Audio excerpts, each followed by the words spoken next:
Hallo und herzlich willkommen zu der dritten Folge meines The Knitting Translator Podcasts. Ja, herzlich willkommen für alle, die seit der zweiten Folge dazugekommen sind. Ich freue mich sehr über die neuen Abonnentinnen und Abonnenten und die Kommentare und natürlich herzlich willkommen zurück, diejenigen, die die anderen Folgen auch schon gesehen haben. Ja, was soll ich dazu sagen? Ich finde das schön, das scheint mit dem Gespräch zu funktionieren. Ja, mein Beweggrund zum Starten dieses Podcasts war ja, mich am Gespräch, am globusumspannenden Strickerinnen- und Strickergespräch zu beteiligen, indem ich zumindest mich ja, per Video mitteile und per Kommentare oder vielleicht von anderen Podcasterinnen eine Art Antwort bekomme. Also auf jeden Fall, dass ich an dieser Diskussion irgendwie teilnehme. Und das scheint zu funktionieren. Das freut mich total. Ganz kurz vielleicht nochmal die Vorstellung. Ich bin Ilona, ich bin Strickerin, Übersetzerin, Autorin, Kursentwicklerin. Man findet mich auf Ravelry, ich habe eine Internetseite als Übersetzerin natürlich, ich habe einen Patreon-Kanal bzw. eine Patreon-Website, ich habe einen kleinen Etsy-Shop, ja, also alle Informationen in der Beschreibung bzw. in der Kanalinfo auf YouTube. Ich wohne in Deutschland, in der Stadt, die es nicht gibt, also in Bielefeld in Nordrhein-Westfalen. Ja, recht ländlich, also nicht Bielefeld ist ländlich, ich wohne in Bielefeld ländlich, ja, also nicht im Zentrum und finde das schön so. Ja, heute habe ich ein paar Kapitel vorbereitet und wir fangen mit einem theoretischen Teil an. Ja, ich bin ja Kursentwicklerin, es gibt also theoretische und praktische Teile und heute gibt es ein theoretisches Kapitel ganz am Anfang. Und dieses Kapitel ist auch der Namensgeber für die heutige Folge. Es geht um den Vergleich der Gemeinsamkeiten zwischen dem Stricken und dem Übersetzen. Ja,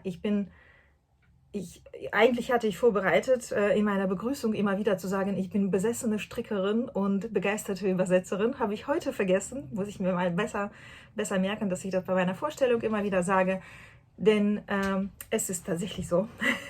Ich bin besessen vom Stricken und Wolle, daher auch die zahlreichen Aktivitäten in unterschiedlichen Bereichen und ich bin, ja, das Übersetzen und die Sprache an sich, das Schreiben und das Übersetzen faszinieren mich, ja. Und ich bin, ja, daher bin ich halt schon länger als Übersetzerin aktiv in ganz unterschiedlichen Ausprägungen. Also ich übersetze nicht nur, ich unterrichte das Übersetzen, ich ja, entwickle Kurse für angehende Übersetzer bzw. für erfahrene Übersetzer in bestimmten Bereichen, die ja aktuell von Interesse sein können. Ich lese und schreibe, also ich lese Bücher für Übersetzer, ich schreibe Lehrbücher für Übersetzer. Ich bin einfach, ja, dieser Bereich begeistert mich. Und das ist mit dem Stricken genauso. Und da habe ich mir in den letzten Jahren, muss man vielleicht sagen, immer wieder Gedanken darüber gemacht, warum das so ist. Was macht diese beiden Tätigkeiten für mich persönlich und teilweise auch für viele andere Menschen so spannend, dass, ja, dass wir so darin aufgehen, dass wir so viel Geld dafür ausgeben, also insbesondere für Wolle vielleicht teilweise, dass wenn wir irgendwo hinreisen, so geht es mir zumindest, dass wir schauen, ob es da lokale Wollshops gibt und das fest einplanen als ein Reiseziel in der, ja, Begutachtung oder in dem, ja, beim Besuchen von Sehenswürdigkeiten. Besondere Wollshops sind für mich eine Sehenswürdigkeit, wenn ich im Urlaub bin. Ja, also die letzten Jahre, muss ich sagen, habe ich tatsächlich bei meinen Urlauben immer den Weg so geplant, dass ich an ein paar Wollshops vorbeikomme. Ich habe sie natürlich immer abgecheckt, dass, also wenn sie eine Internetseite haben, dass ich geschaut habe, was genau verkaufen sie oder kann man das ungefähr erschließen, welche Strategie oder welche Garnauswahl sie haben und dann halt danach entschieden, ob ich da tatsächlich vorbeikommen möchte. Und immer wieder findet man natürlich besondere Shops, die lokale Wolle verkaufen, die Wolle verkaufen, die man sonst nirgendwo oder in Deutschland zumindest nirgendwo findet. Ja, das ist ein großer Faktor bei meiner Urlaubsplanung, muss ich sagen. Aber zum theoretischen Thema der heutigen Folge, beziehungsweise zum Thema des theoretischen Teils der heutigen Folge. Stricken und Übersetzen. Warum möchte ich darüber sprechen? Also abgesehen von der Tatsache, dass ich viel darüber nachgedacht habe, dass irgendwas diese beiden Tätigkeiten gemeinsam haben müssen, weil sie mir zum einen liegen. Und wenn ich darüber reflektiere, was diese beiden Tätigkeiten an sich ausmacht, ja, also was sind das ist das Wesen von beiden Tätigkeiten und was sind die Gemeinsamkeiten zwischen den beiden. Und diese Gemeinsamkeiten sind im Prinzip das, was diese beiden Tätigkeiten mit mir verbindet, also mit meiner Persönlichkeit verbindet.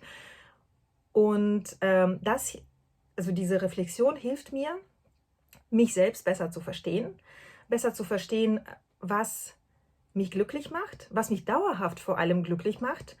Und das hilft mir natürlich, Lebensentscheidungen zu treffen, insbesondere die Entscheidung, die ich vor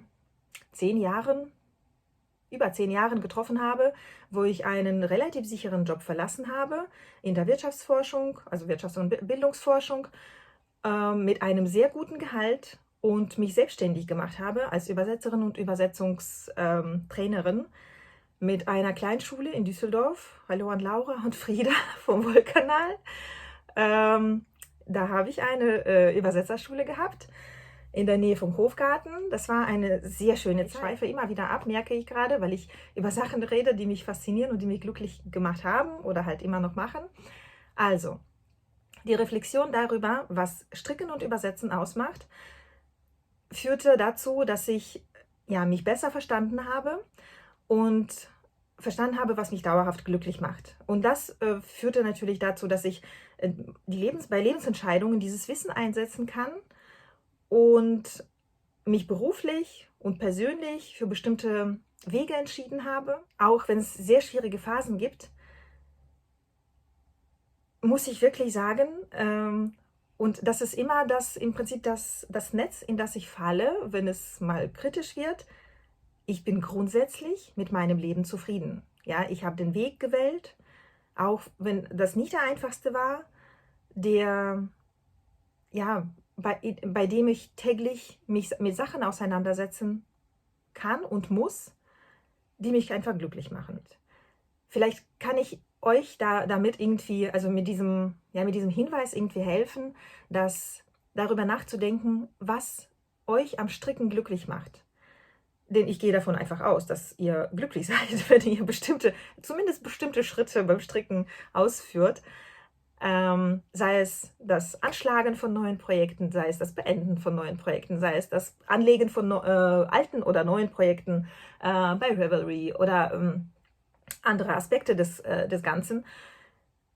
Ja, ich hoffe, dass euch die Analyse, die gleich kommt, auch dabei irgendwie unterstützen kann, darüber nachzudenken, was daran euch so fesselt und wo ihr dieses Wissen einsetzen könnt und wie ihr euren Alltag oder wie ihr mehr Glücksmomente in euren Alltag bringen könnt. Wir fangen mit Punkt 1 an und Punkt 1, also die erste Gemeinsamkeit zwischen dem Stricken und dem Übersetzen aus meiner Sicht ist der Aspekt der Transformation. Und zwar, oder beziehungsweise genau genommen, nicht nur Transformation, sondern Analyse, Transformation und Synthese als quasi 3 Schritte, 3 mentale Schritte, die man bei beiden Tätigkeiten durchlaufen muss, um zum Ergebnis zu kommen. Und zwar wir transformieren Rohstoffe mit Hilfe von verschiedenen Werkzeugen zu einem Endergebnis. Im Optimalfall zu einem wunderschönen Endergebnis oder zu einem guten Endergebnis zumindest.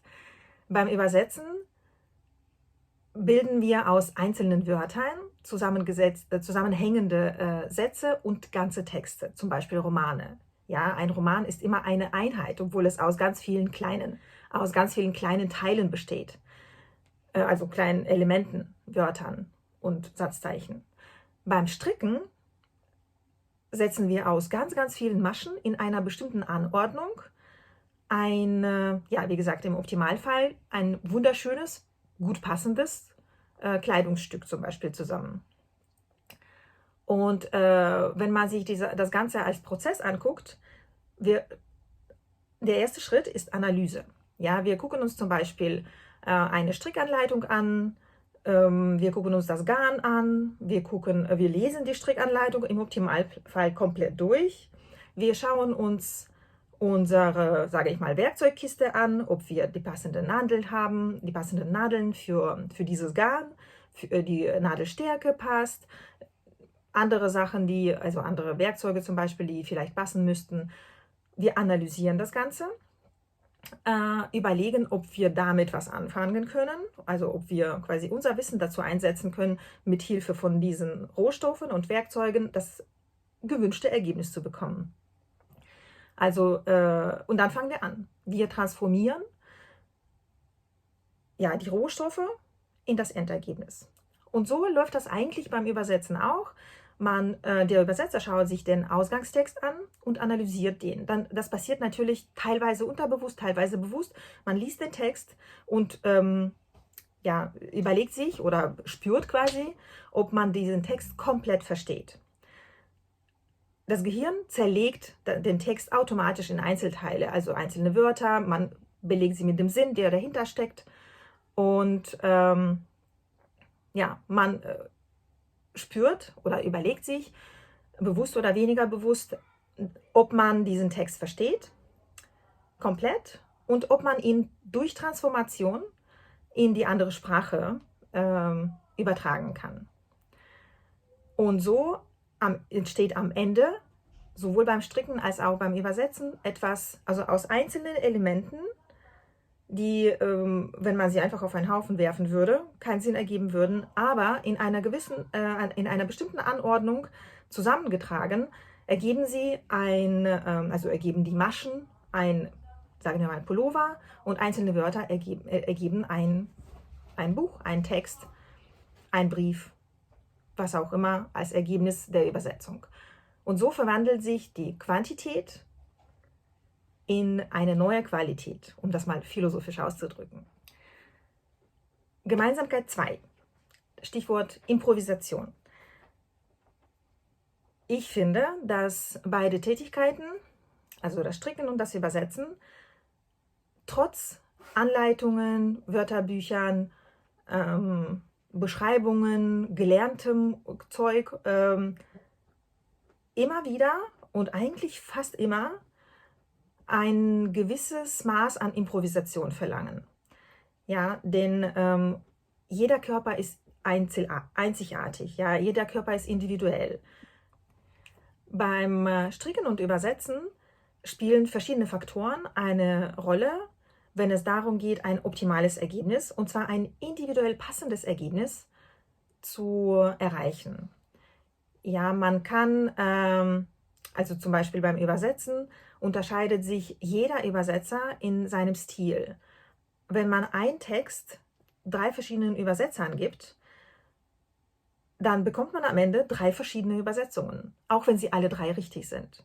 Ja, weil jeder bringt sein eigenes Vorwissen, seine eigene Stilistik, sein eigenes Sprachgefühl, ja, verschiedene andere Faktoren mit und erzeugt einen ganz anderen Text. Ja, der, je nachdem, wie technisch der Text ist, wird er weniger Abweichungen haben. Wenn es aber um Literaturübersetzung geht, werden es einfach 3 verschiedene Texte sein, die aber alle im Optimalfall den gleichen Sinn ergeben, natürlich. Und zwar den gleichen Sinn, den der Autor des Ausgangstextes avisiert hatte. Und beim Stricken ist es genauso. Ja, auch wenn wir alle die gleiche Anleitung bekommen, das gleiche Garn, die gleichen Nadeln, aber wir haben unsere eigene Stilistik beim Stricken. Ja, wir haben unterschiedliche Fadenspannung, jeder von uns strickt unterschiedlich, so dass wir einfach nur, also auch wenn wir die gleichen Rohstoffe haben, wenn wir die gleiche Anleitung haben, werden wir am Ende verschiedene Strickstücke bekommen. Insbesondere, wenn wir möchten, dass diese Strickstücke an unseren eigenen Körper passen. Ja, jeder Körper ist einzigartig. Auch wenn wir die gleiche Größe stricken, werden wir die Länge wahrscheinlich anpassen, wir werden die Länge der Ärmel anpassen, den Ausschnitt, bei einem ist das mal fester, bei dem anderen ist das lockerer und so weiter. Ja, das spielt alles eine große Rolle und wir bekommen, also deswegen, alleine deswegen schon müssen wir alle improvisieren beim Stricken in einem größeren oder geringeren Ausmaß. Punkt 3, also Gemeinsamkeit Nummer 3 in meiner kleinen Analyse sind die Werkzeuge.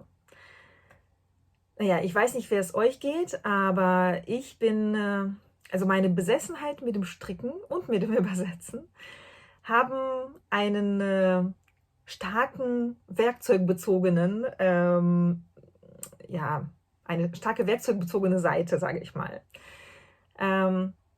Ich liebe gute Software, also jetzt im Übersetzungsbereich, im Strickbereich übrigens auch. Ja, ich versuche mich ja so für mich quasi intern ein bisschen als Strickdesignerin, weil ich ein paar ja, Strickprojekte oder Kleidungsstücke für meine Tochter im Kopf habe, für die ich kein Design gefunden habe, für die ich keine Anleitung bisher gefunden habe.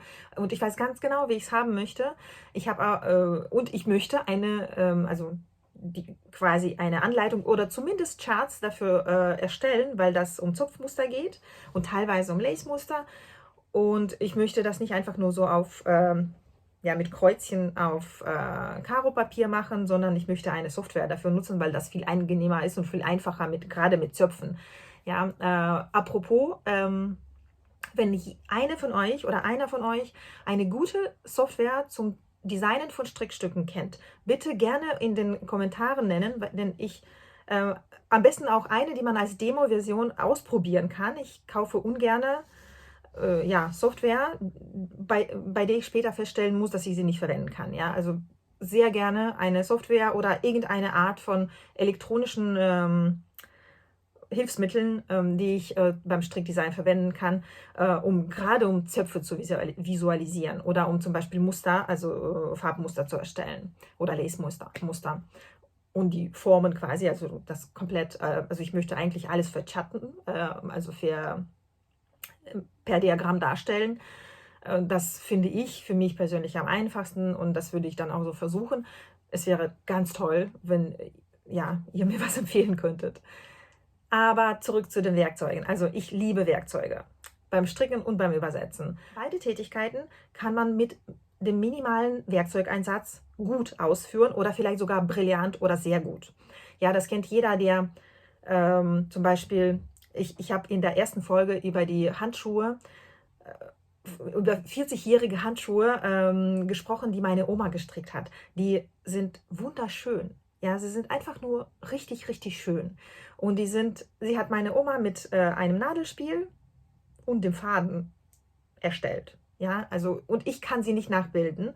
Naja, einfach nur auch unter anderem, weil ich nicht genug Geduld aufbringe für Stricken von kleinen Umfängen in verschiedenen Farben. Das kommt vielleicht noch, beziehungsweise ich stricke eigentlich sogar an einem fingerlosen Handschuh, beziehungsweise an zwei. Aber ich bin nur mit einem fertig und kriege mich seit einem Monat, glaube ich, nicht mehr dazu überwunden, dass ich den zweiten stricke. Ich habe den angeschlagen, solange er einfarbig war und weiter komme ich nicht. Ja, jedenfalls kann man mit dem minimalen Werkzeugeinsatz im Stricken auf jeden Fall wunderschöne Strickstücke oder ein wunderschönes Ergebnis erzeugen. Das geht auch beim Übersetzen. Ja, beim Übersetzen kann man einen Ausgangstext nehmen, sagen wir mal eine Zeitschrift, ein Buch auf den Tisch legen, man nimmt ein Blatt Papier, man nimmt einen Stift und fängt an zu übersetzen. Vielleicht nimmt man noch ein Papierwörterbuch dazu. Das geht. Das ist ein schöner, langsamer, bedächtiger Prozess, bei dem ein sehr, sehr gutes Ergebnis rauskommen kann, wenn der Übersetzer genug Wissen oder der Stricker genug Wissen und Können mitbringen. Aber wenn man als Übersetzer arbeitet und das nicht als Hobby ausführt, dann werden alle Übersetzerinnen unter euch sagen, ohne Softwareeinsatz geht es nicht. Ja, man kann einfach zeitlich nicht mithalten. Außerdem, wenn man gelernt hat, mit der Software richtig umzugehen, dann kann man nicht nur schneller übersetzen, sondern man übersetzt auch besser. den man auf das eigene Wissen aus früheren Projekten viel, viel einfacher und schneller zurückgreifen kann. In Bezug auf die Terminologiearbeit, in Bezug auf die Konsistenz der eigenen Übersetzungen. Online- und Offline-Wörterbücher bzw. Online-Wörterbücher sind natürlich viel schneller durchsuchbar als ein Papierwörterbuch. Ich habe hier einige stehen, die verwende ich leider nie oder fast nie, es sei denn, ich finde irgendwas überhaupt nicht. Ich habe einige spezielle Wörterbücher oder Fachwörterbücher in speziellen Fachbereichen, die findet man online gar nicht. Ja, also deswegen behalte ich sie vor, damit ich sie halt nutzen kann. Das Gleiche gilt fürs Stricken. Ja, man kann, wie ich vorhin schon gesagt habe, am Beispiel meiner Oma, man kann wunderbar stricken, auch nur mit Nadel und Faden. Aber das ist jetzt etwas, was also mir unglaublich viel Spaß macht, was ich aber erst in den letzten Jahren, also womit ich in den letzten Jahren erst angefangen habe. Wenn man beim Stricken Maschenmarkierer, fangen wir mal mit Wolle an. Wenn man Wolle in Strängen kauft, ja, was bei Naturgarnen ja eher die Regel als die Ausnahme ist, dann kann man sie natürlich per Hand wickeln. Das habe ich auch lange gemacht und das mache ich manchmal nach wie vor oder manchmal immer noch, weil ich den Prozess langsam genießen möchte, weil ich die Wolle komplett also ich möchte sie anfassen, ich möchte sie riechen. Das hört sich schon fast nach ja, leichter Abhängigkeit oder schwerer Abhängigkeit an, was ja auch der Fall ist. Aber genau, man kann das auf jeden Fall langsam per Hand machen. Wenn man aber schnell anfangen möchte, etwas Bestimmtes zu stricken, dann ist ein Garnwickler und eine Haspel, sie sind einfach, naja, sie sind die besten Freunde des Strickers oder der Strickerin. Dann Zopfnadeln. Man kann ohne Zopfnadel Zöpfe wunderbar machen. Je breiter die Zöpfe werden, umso bequemer ist es mit der Zopfnadel. Dann Maschenstopper, dann verschiedene hier Maschenhalter und so weiter. Ja, also das alles muss man nicht haben. Man kann das alles ersetzen durch irgendwas anderes. Aber wenn man das alles hat, dann kann man schneller stricken, in der Regel. Ja, natürlich muss man auch das Ganze, man muss nicht übertreiben, man muss das mit Sinn einsetzen. Aber das ist in jedem Fall sehr hilfreich. Und das macht auch sehr viel Spaß, wenn da irgendwie so ein kleines Schäfchen an meinem Strickzeug hängt. Ich habe so einen wunderschönen Schäfchen-Maschenmarkierer. Das sind die kleinen Glücksmomente, von denen ich am Anfang der Folge gesprochen habe, die ich nicht missen möchte. Und der letzte Punkt in meiner kleinen Analyse der Gemeinsamkeiten zwischen dem Stricken und dem Übersetzen ist, oder das Stichwort dazu ist, die Stichwörter sind dazu Kodieren und Dekodieren. Ja, also beiden ist gemeinsam, dass Codes verwendet werden. Also Informationen werden kodiert und dekodiert beim Beschäftigen sozusagen oder bei Aktivitäten im Stricken und Übersetzen. Und zwar machen wir zuerst das Übersetzen. Jede Sprache ist die Kodierung oder ist der Code der Realität des Landes oder der Region, in der diese Sprache gesprochen wird. Wenn man eine Sprache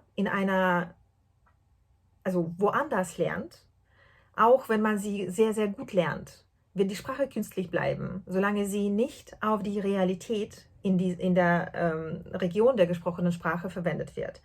Dadurch entstehen zum Beispiel, da muss ich tatsächlich einen Fall aus meiner eigenen Sprachlernkarriere erzählen, als ich vor 24 Jahren nach Deutschland kam, konnte ich schon sehr, sehr, sehr gut Deutsch sprechen. Also eigentlich fast auf dem gleichen Niveau wie jetzt.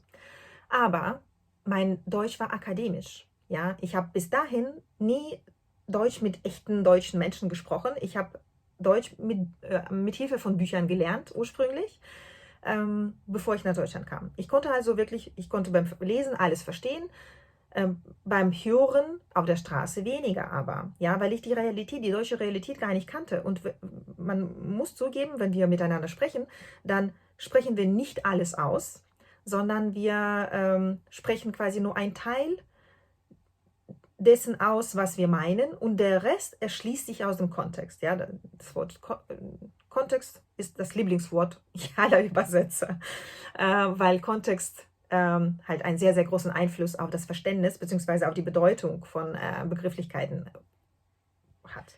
Und da bin ich am Anfang in Deutschland, irgendwann war ich auf der Suche nach einer Deutschpostfiliale. Ich wollte einen Brief verschicken, glaube ich. Ich wollte irgendwas versenden und wollte zur Post. Also bin ich auf die Straße gegangen und ich wusste, dass irgendwo in der Nähe eine Post sein muss. Ich habe also eine nett aussehende deutsche Dame wörtlich gefragt, wo ist hier das nächste Postamt? Ja, ihr könnt euch vorstellen, dass die Dame mich sehr verdutzt angeguckt hat. Hat aber verstanden, was ich meine. Postamt war halt das Wort für Post, das in den Büchern, in den Lehrbüchern verwendet wurde, mit denen ich Deutsch gelernt habe. Auf jeden Fall kodiert jede Sprache die Realität in der Region, wo diese Sprache gesprochen wird. Und wenn wir uns Strickanleitungen angucken, also ich bin sehr gut vertraut mit deutschsprachigen und englischsprachigen Strickanleitungen. Ihr kennt ja auch die englisch- und die deutschsprachigen Anleitungen. Und wenn ich wenn ich gerade aus dem Englischen ins Deutsche übersetze, finde ich das so schön irgendwie, so diese Transformation hinzubekommen. Das ist auch eine kleine Brücke wieder zu Punkt 1, zu Gemeinsamkeit 1, also Transformation. Wenn ich zum Beispiel K1 in der englischsprachigen Anleitung sehe, dann weiß ich, das ist 1RE im Deutschen. Ja, das ist also K1 ist halt knit one, also stricke eine rechte Masche. Und dann übersetze ich das nicht wie stricke eine rechte Masche, sondern ich übersetze das natürlich wieder mit einer Abkürzung, also 1RE, also eine rechte Masche. Und das ist ausreichend. Und ich weiß, dass die deutschen Leserinnen das so verstehen werden. Und das finde ich so schön. Ich weiß, das ist ein bisschen nerdig vielleicht, aber ich bin halt Übersetzerin und ich liebe Codes. Ja, ich liebe Systeme, ich liebe Codierung, ich liebe Sprache. Ja, das war meine kleine Analyse der Gemeinsamkeiten zwischen dem Stricken und Übersetzen als meine 2 größten Passionen. Und ja, ich hoffe, ihr konntet damit was anfangen oder könnt damit was anfangen.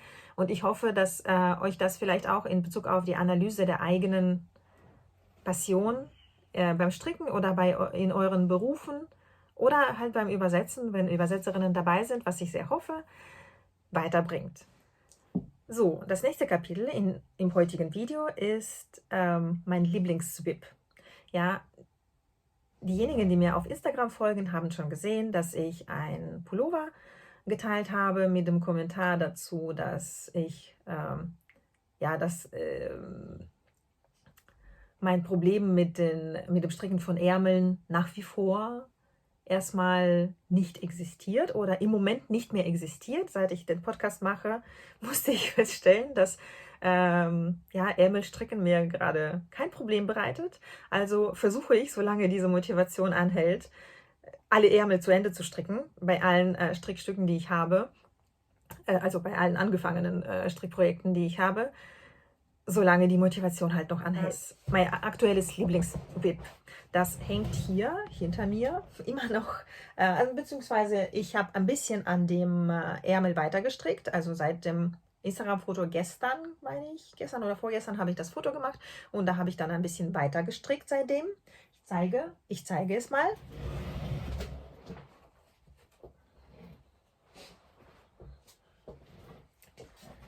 So, das ist mein wunderschöner,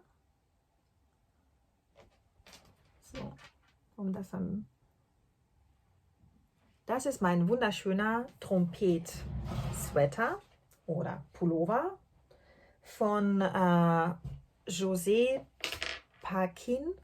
Das ist bestimmt total falsch ausgesprochen. Es scheint ein französischer Name zu sein. Ich kann Französisch nur Standard.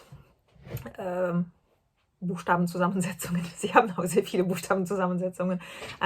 Den Namen kann ich leider nicht lesen, aber ich werde zu meinem Ravelry-Projekt in die Beschreibung setzen und dann könnt ihr das auf jeden Fall nachlesen. Und auch die weiteren Angaben, die ich gerade mache, die kann man dort auch sehen. Also, ich tue mal den Pullover so hin, dass man ihn sehen kann. Und ich glaube, das ist so richtig. So ist richtig. Ja, und dann spreche ich weiter darüber. Und zwar ist ja das Interessante an diesem Projekt eigentlich, dass nach der Anleitung wird alles im gleichen Garn gestrickt. Und ich habe also diese Anleitung irgendwann vor langer Zeit gefunden, in meine Favoriten bei Ravelry eingefügt und im Kopf gehabt und wusste aber nicht, aus welcher Wolle ich den stricken kann, weil in meiner Vorstellung sollte das so ein, ja, sollte das Gestrick so fließend fallen. Ja, weil das ein relativ breiter Pullover oder kastiger kann man vielleicht sagen, also ein breiter, lockerer Pullover sein soll, mit minimal Verschönerung durch die Zöpfe, die sehr schön sind. Aber ja, das Beste, also dadurch, dass er halt eigentlich relativ schlicht ist, habe ich mir vorgestellt, sollte das Garn nicht total schlicht sein, ja, also nicht so monoton. Oder nicht, ja, monoton passt, glaube ich, ganz gut als Beschreibung. Und dann in meinem Luxemburg-Urlaub, vorletztes Jahr,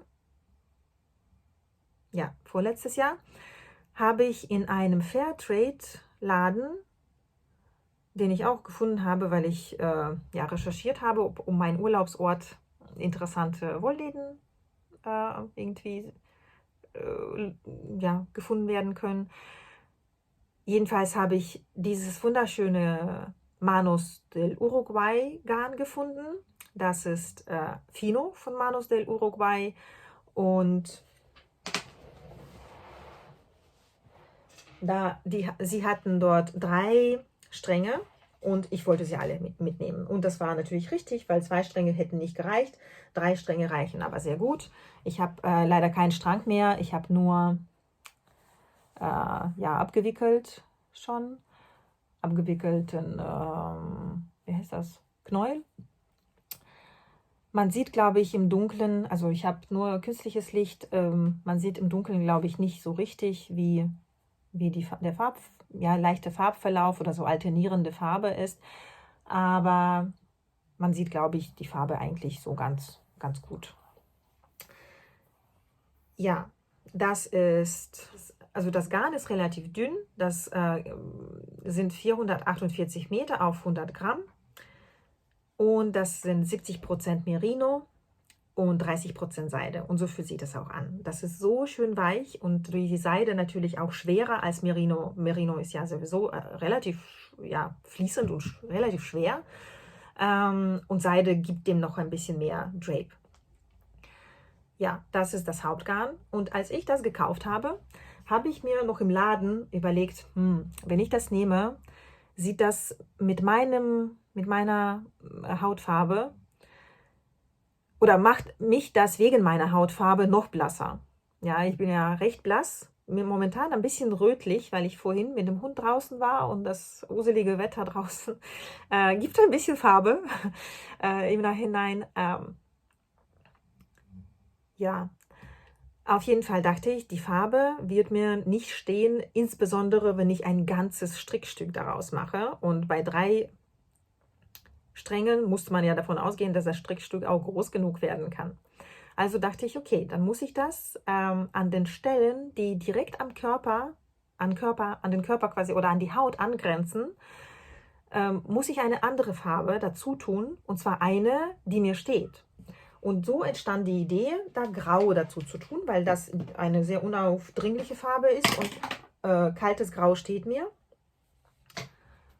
Ja, man merkt sofort, das also steht mir halt viel besser als das hier. Aber so schlimm finde ich jetzt eigentlich so dieses rosafarbene an meinem Gesicht gar nicht.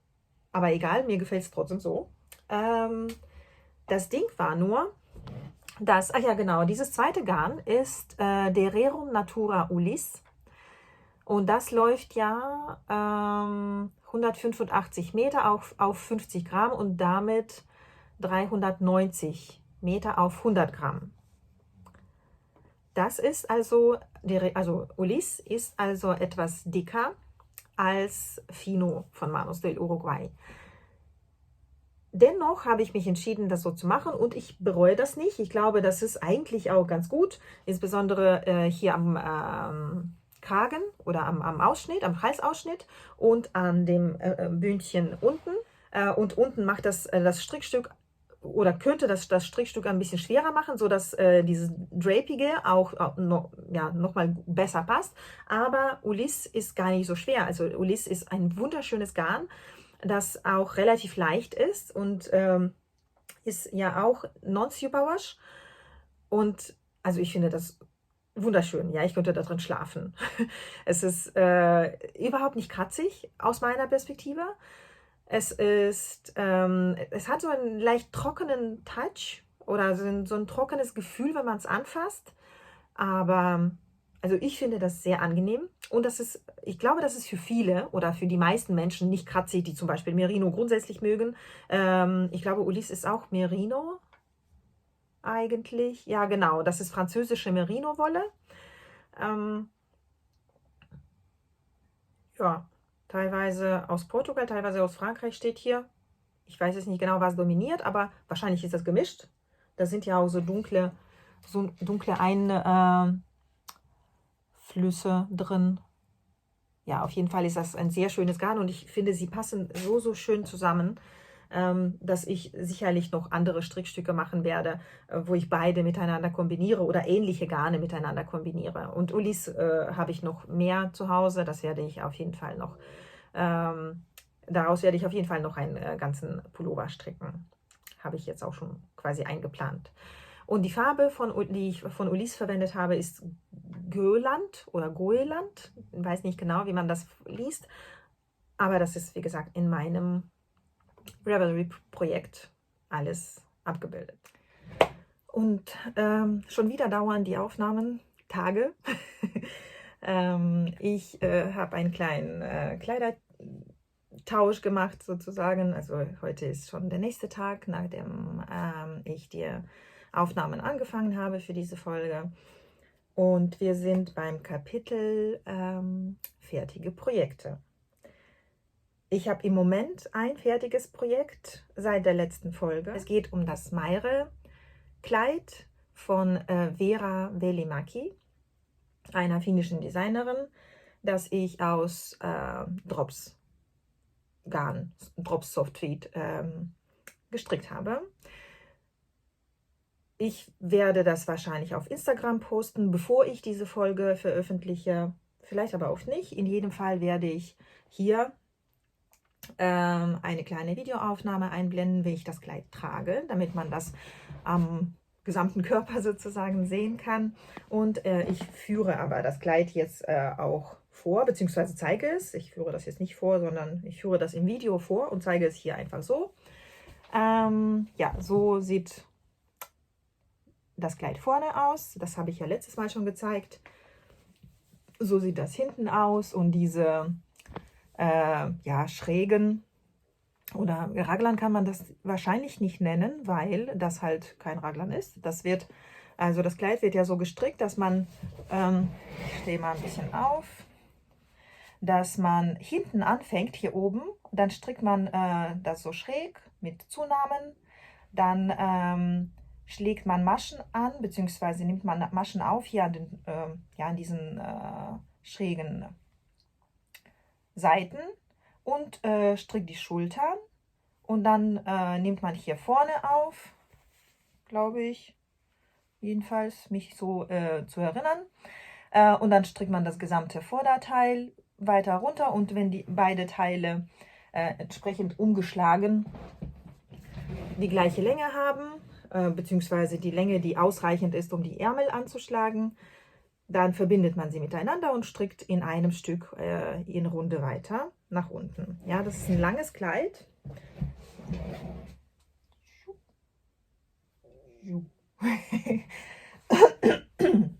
Das ist ein langes Kleid, an dem ich eigentlich nicht ganz so lange gestrickt habe, wie ich befürchtet habe. Ich habe ja seit der letzten Folge mit dem Körper richtig reingehauen und recht schnell fertig gestrickt.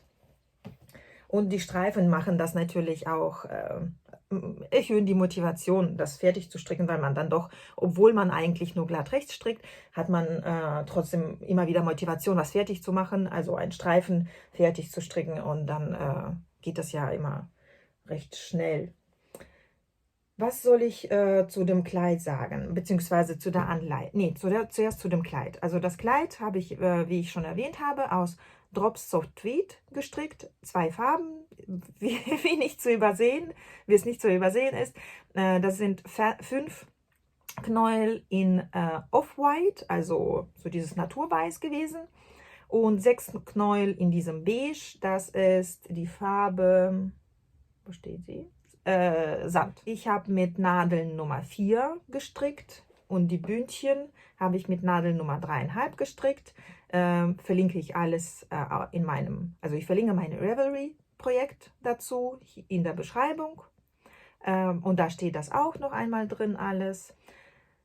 Jetzt weiß ich nicht, ob ich die Maschenprobe damals getroffen habe. Ich weiß aber, dass ich einmal, ich habe keine Maschenprobe gemacht. Ich habe mich ungefähr darauf verlassen, was Jana von dem Finnish Knitting Stories Podcast erzählt hat. Sie hat nämlich das gleiche Kleid in der gleichen Wolle gestrickt und in den gleichen Farben. Und sie haben mir dann so gefallen, dass ich dachte, okay, das stricke ich mir auch genau so. Und ich bin mir nicht sicher, weil ich glaube, ich habe die gleiche Größe angeschlagen wie sie. Das war die 4, meine ich. Und dann habe ich aber am Rücken schon gesehen, das wird zu groß. Also habe ich, und an ihr sitzt das Kleid auch viel lockerer als an mir. Ja, und ich wollte das Kleid zwar gemütlich und locker haben, aber nicht ganz so oversized. Also bin ich eine Größe runtergegangen und habe die Größe 3 gestrickt. Und bin damit total zufrieden. Das werdet ihr im Video sehen, also das wahrscheinlich schon eingeblendet habe. Ihr werdet das im Video sehen, dass es trotzdem oversized ist, also das liegt nirgendwo an, quasi außer an den Schultern und ja, so hier oben. Und das ist sehr entspannt und die Ärmel sind breit genug, alles, also das Kleid ist perfekt geworden. Vielleicht ein Ticken zu lang, da bin ich mir noch nicht sicher, muss ich mal schauen, wie ich das tragen kann. Ich habe das auch noch nicht gewaschen und nicht geblockt. Ich traue mich nicht ganz, das zu machen, weil dieses Garn ja zu einem großen Teil aus Alpaka besteht. Ich schaue mal, ob ich das gerade rausfinden kann. 50% Wolle, 25% Alpaka und 25% Rayon-Viskose. Ja, so viel Alpaka ist das eigentlich gar nicht, also recht viel Wolle. Fühlt sich auch sehr angenehm an. Ich mag Alpaka eigentlich oft nicht so von der Haptik her, aber dieses finde ich sehr angenehm, obwohl das, weiß nicht, ob man das sehen kann, das sind schon so ein Flausch, ist so schon, ja, sind so Härchen, die abstehen, aber das ist nicht kratzig, also wirklich überhaupt nicht kratzig. Ja, ich werde das schon waschen, denke ich. Mal schauen, ob ich zuerst das Kleid ein paar Mal trage und dann wasche oder zuerst wasche und dann trage. Also ich glaube, also das Maschenbild ist okay. Das ist ja auch ein Tweed-Garn. Das muss nicht glatt sein. Ich finde das in Ordnung so. Mal schauen, was ich damit mache. Und jetzt muss ich ja, meine Tochter hat ja das Kleid gesehen, das angefasst und findet das total schön, wie sie die meisten Sachen schön findet, die ich gestrickt habe. Also muss ich jetzt irgendwie mir überlegen, wie ich für sie das gleiche Kleid stricke. Wenn ich die kleinste Größe nehme aus der Anleitung, dann wird das Kleid ihr noch zu groß sein. Also entweder suche ich nach einer Anleitung, die eine ähnliche Konstruktion hat, oder ich überlege mir selbst, wie ich das mache. Ja, genau. Was kann ich nur dazu sagen? Das Kleid wiegt insgesamt 550 Gramm, was ich völlig okay finde für ein Kleid. Und ich habe fürs Stricken, ich habe im März angefangen, 2022, und im Januar bin ich fertig, also habe ich 10 Monate gestrickt daran. Boah, das ist okay, finde ich. Ist auf jeden Fall im Winter fertig geworden, also kann ich im Winter sehr gut. Als letztes Kapitel in der heutigen Folge möchte ich 2 Bücher vorstellen. Eins in Deutsch und eins in Englisch. Das sind im Moment meine beiden Lieblingsbücher in diesen beiden Sprachen, in denen es nicht um konkrete Anleitungen geht oder beziehungsweise in denen keine konkreten Anleitungen abgedruckt sind. Soweit ich das überblicken kann, gibt es quasi nur so ein bisschen, ja genau, es gibt ein paar Anleitungen in einem der Bücher, in dem zweiten glaube ich gar keine. Aber es geht um, also ich stelle die Bücher vor und dann sieht man, worum es da eigentlich geht. Das passt, also beide Bücher passen sehr gut zu dem theoretischen Teil der heutigen Folge, der am Anfang kam. So, und zwar, das ist das erste Buch, das ist in deutscher Sprache. Das heißt, 2 rechts, 2 links, Geschichten vom Stricken von Ebba Drolshagen. So, passenderweise ist die Autorin dieses Buches ebenfalls Übersetzerin. Ich lese mal hier kurz vor. Ebba D. Drolshagen, Übersetzerin und Autorin, publizierte zuletzt den Bestseller Gebrauchsanweisung für Norwegen und wie man sich allein auf See einen Zahn zieht. Das Stricken hat sie als Kind von ihrer Mutter gelernt. Sie strickt jeden Tag und hat eine besondere Liebe für 8-Blattrosen. Ja, also für den Norwegerstern, glaube ich, heißt das. Und eigentlich der Covertext, der aber innen drin abgedruckt ist, der Norwegerstern ist das weltweit bekannteste Muster auf Winterpullovern. Aber wie ist er entstanden? 1857 wurde er erfunden, und zwar von einer jungen Norwegerin, die beim Ziegenhüten Handschuhe mit 2 verschiedenfarbigen Fäden zu stricken versuchte. Als sie ihre Handschuhe beim Kirchgang trug, fielen sie auf, und bald war der 8-zeigige Stern ein Markenzeichen für die ganze Region. Im kalten Norwegen trägt er einen poetischen Namen, 8-Blattrose. In vielen solcher Geschichten erzählt Ebba D. Drolshagen vom Stricken, wie und wo es entstand, wie es sich über die Jahrhunderte verändert hat, wie strickte und was gestrickt wurde. Sie erzählt von Broterwerb, Zeitvertreib und Guerillastricken, vom Färben und Spinnen, von alten und neuen Techniken, von Strickcafés, Strickgruppen und natürlich auch davon, wie das Internet das Leben der Strickerinnen verändert hat. Sie weiß, wie der Shetland-Pullover wirklich entstand und auch, dass Stricken nicht nur Schals und Mützen, sondern auch die unterschiedlichsten Gefühle produzieren kann. Die erste Kulturgeschichte des Strickens. Lehrreich, unterhaltsam, anekdotenreich. Also ob das jetzt die erste Geschichte des Strickens ist, die erste Kulturgeschichte des Strickens, weiß ich nicht. Bin ich mir ehrlich gesagt auch nicht sicher, dass das das erste Buch zu diesem Thema ist. Also sicherlich nicht. Das ist, wann ist das erschienen, das Buch? Entschuldigung für den Krach. Die 3. Auflage ist 2019 erschienen, die erste Auflage war 2017 in Surkamp Taschenbuch Verlag ist das Buch erschienen. Und ich habe es gelesen einmal und ich werde es definitiv noch mehrfach lesen. Das Buch hält auf jeden Fall, was dieser Covertext verspricht. Das ist ein sehr schön zu lesendes Buch. Das ist sehr warm geschrieben, mit sehr viel Liebe fürs Stricken und für Strickerinnen und die Geschichte. Und ich habe aus diesem Buch einiges erfahren, was ich nicht wusste. Zum Beispiel, dass früher, also wo die Shetland-Pullover, beziehungsweise Shetland, oder wo Shetland liegt, vielleicht sogar. Ich bin mir nicht sicher, ob ich vorher ganz genau hätte sagen können, dass Shetland oder Shetland-Inseln in Schottland liegen, hätte ich wahrscheinlich nicht gewusst. Ich glaube auch, dass ich von Ravelry in diesem Buch erfahren habe. Das würde sich damit decken. Ich habe das Buch vor ein paar Jahren entweder geschenkt bekommen oder gekauft. Aber ich bin auf jeden Fall sehr, sehr angetan gewesen von diesem Buch. Das kann man auch gut beim Stricken lesen. Man muss halt nur zum Beispiel das Telefon auf den Seiten deponieren, damit sie nicht zurückblättern. Und dann kann man das Buch dabei wunderbar lesen. Das ist sehr schöne, langsame, angenehme Unterhaltung mit Wissenserwerb sozusagen, wenn man fürs Stricken brennt. Und das zweite Buch, das ich vorstellen möchte, ist dieses hier. Das ist jetzt in englischer Sprache. The Power of Knitting. Soweit ich weiß, und ich bin mir ziemlich sicher, das Buch ist auch mittlerweile in deutscher Übersetzung erschienen und heißt, glaube ich, Die Macht des Strickens. Und ist von Loretta Napoleoni. Ja, also The Power of Knitting. Loretta Napoleoni. Das ist eine, ich glaube, ursprünglich eine Autorin, die ursprünglich oder deren Familie aus Italien stammt, was der Name ja sagt.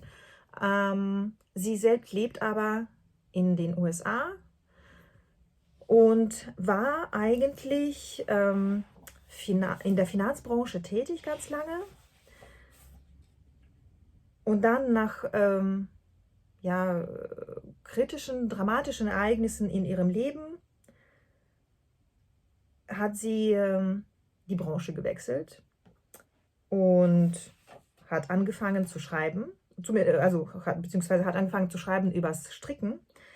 Und also ich bin bei diesem Buch, ich habe das Buch noch nicht durchgelesen, ich bin auf Seite 41. Und das Buch kann man auch wunderbar beim Stricken lesen. Das ist auch so mit recht großen Buchstaben bzw. recht großen Zeilenabständen geschrieben, sodass man wirklich das Ganze gut überblicken kann. Und was ich bei diesem Buch besonders schön finde, sind die kleinen, wie heißt das, Illustrationen, also die kleinen Bildchen, die zum Beispiel hier ein Kapitel anläuten, ankündigen, ein Kapitel, also unter dem Kapiteltitel stehen und zwischendurch andere Bilder dieser Art. Hier eine The Liberty Cap. Ja, und sie schreibt auch einiges über die Kulturgeschichte des Strickens. Nicht aus europäischer Sicht oder nicht nur zum Teil aus europäischer Sicht. Und hier gibt es auch tatsächlich ein paar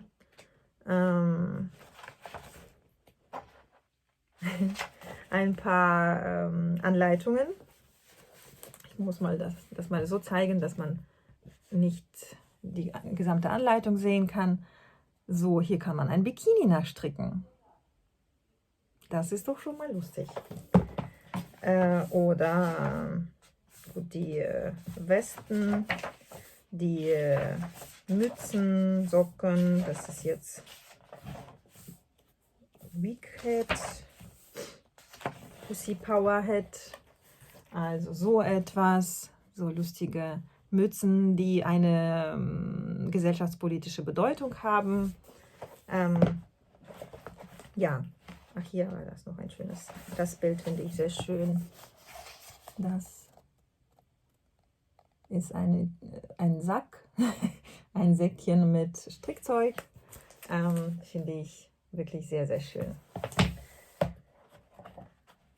Ja, und sie schreibt, sie beginnt die Geschichte, also sie spannt das wie eine Geschichte auf und sie beginnt die Geschichte mit ihrer eigenen Stricklerngeschichte, mit der Geschichte ihrer Oma, mit Sockenstricken im Zweiten Weltkrieg und wie sie das weiterentwickelt hat.